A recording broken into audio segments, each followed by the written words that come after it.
Bonsoir à tous, c'est un plaisir de vous retrouver pour cette tranche d'informations sur BB24. Voici les titres de ce journal. Il est de plus en plus rare de voir dans la ville des ateliers de dépannage. Ce métier serait-il en voie de disparition? Vous suivrez le reportage sur le sujet dans un instant.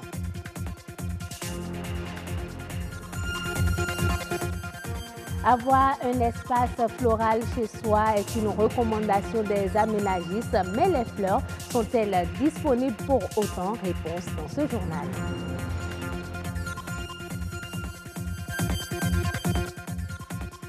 En Russie, l'application Telegram pourrait ne plus fonctionner. Les raisons, cette messagerie semblable à WhatsApp aurait refusé de livrer aux services spéciaux les messages de ses milliers d'abonnés.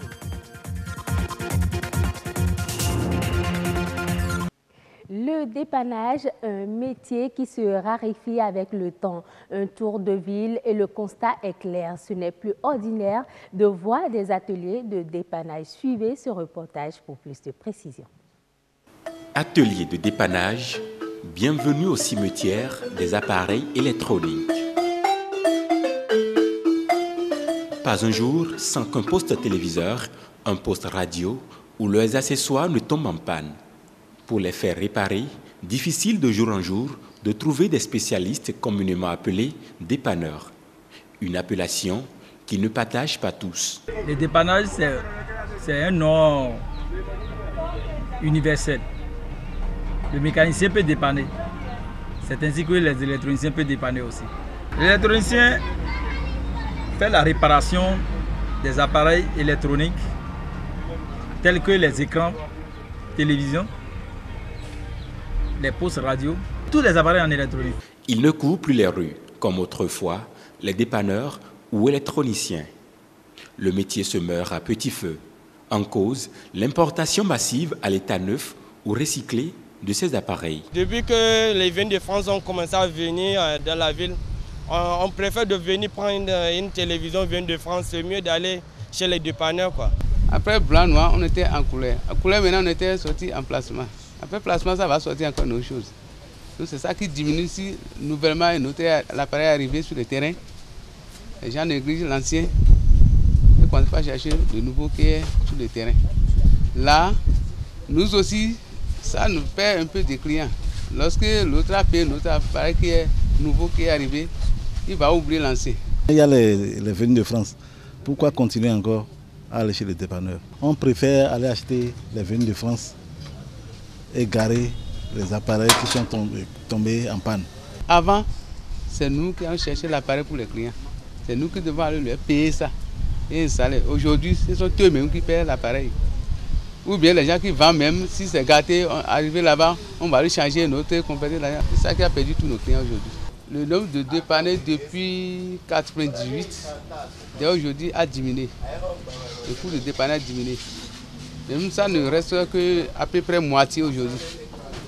Mais la mise à niveau de ces techniciens réparateurs est l'une des principales causes. Ne maîtrisant toujours pas les nouvelles fonctions des technologies avancées, ils endommagent parfois les appareils. À défaut, très peu en sortent réparés. Maintenant, il y a beaucoup de défauts dans les dépanneurs. La personne te donne garantie et ne tient pas les paroles. Donc on préfère de venir prendre celle qui c'est déjà sur place et c'est mieux, quoi. Effectivement, il y en a. Mais parce que le travail, comme je vous ai dit, dès le début que c'est difficile à l'apprendre, il y a des gens qui demandent après un an et demi, il a abandonné son patron, il allait installer ailleurs, il dit qu'il est technicien. Là, il va commencer par faire du débrouillage et bricoler les appareils des gens. Le besoin est quotidien, une opportunité souvent pas saisie par les jeunes en quête d'emploi. Ici aussi se pose un problème de formation pratique. En attendant, les ateliers de dépannage continuent à servir de dépotoir.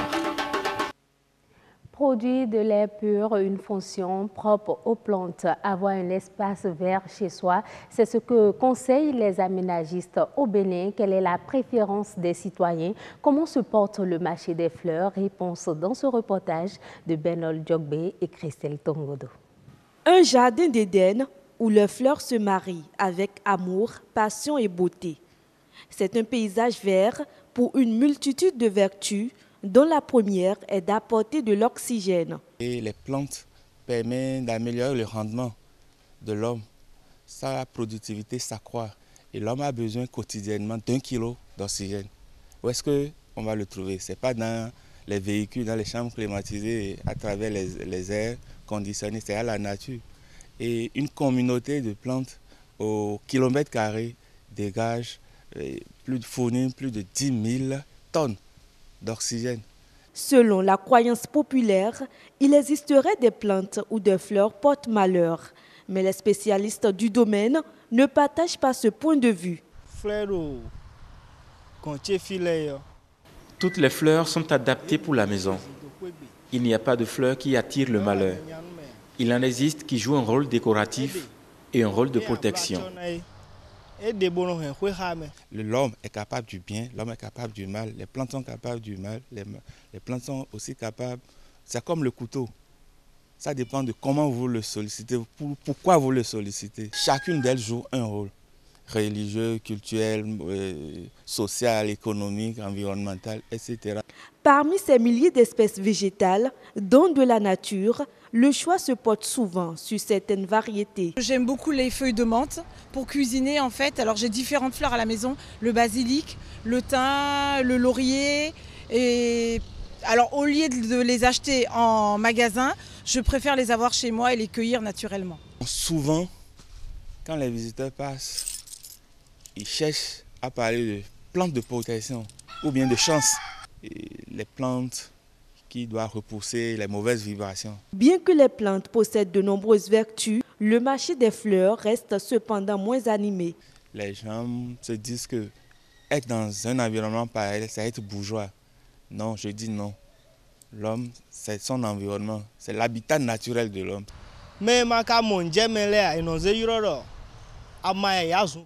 Ceux qui n'ont aucune culture des fleurs n'y accordent aucune importance. Les plantes, c'est exactement comme les pagnes. Pour les femmes ou peut-être parfois pour les hommes. Il y a de chivi, il y a de tigan, il y a de visco, il y a de tout ce qu'on veut. Super basin. Donc, avec un petit budget de 500, de 100 francs, on peut avoir une plante ornementale.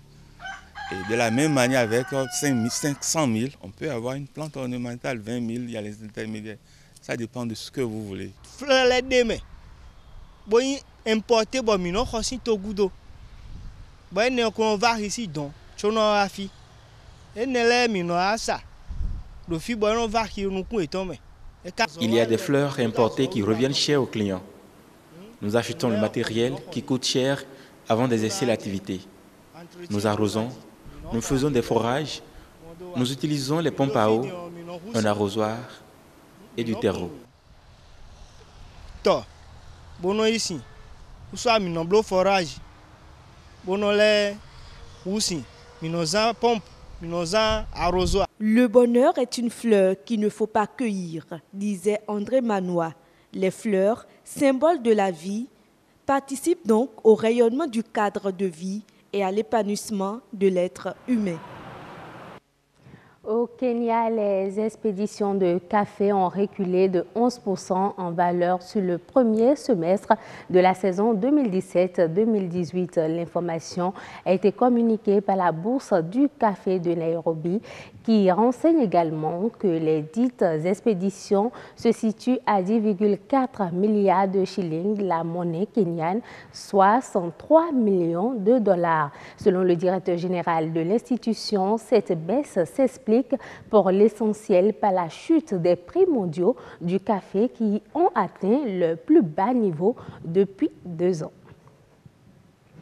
L'application Telegram n'est plus la bienvenue en Russie. Principale raison, cette messagerie qui compte des milliers d'abonnés refuserait de fournir aux services spéciaux russes les clés permettant de lire les messages des utilisateurs. Conséquence, elle pourrait se voir limitée d'accès à Internet. Reportage.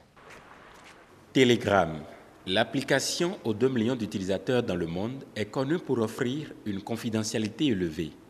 Elle se trouve, depuis quelques mois déjà, engagée dans un bras de fer avec les autorités russes qui exercent actuellement une pression croissante sur l'Internet ces dernières années.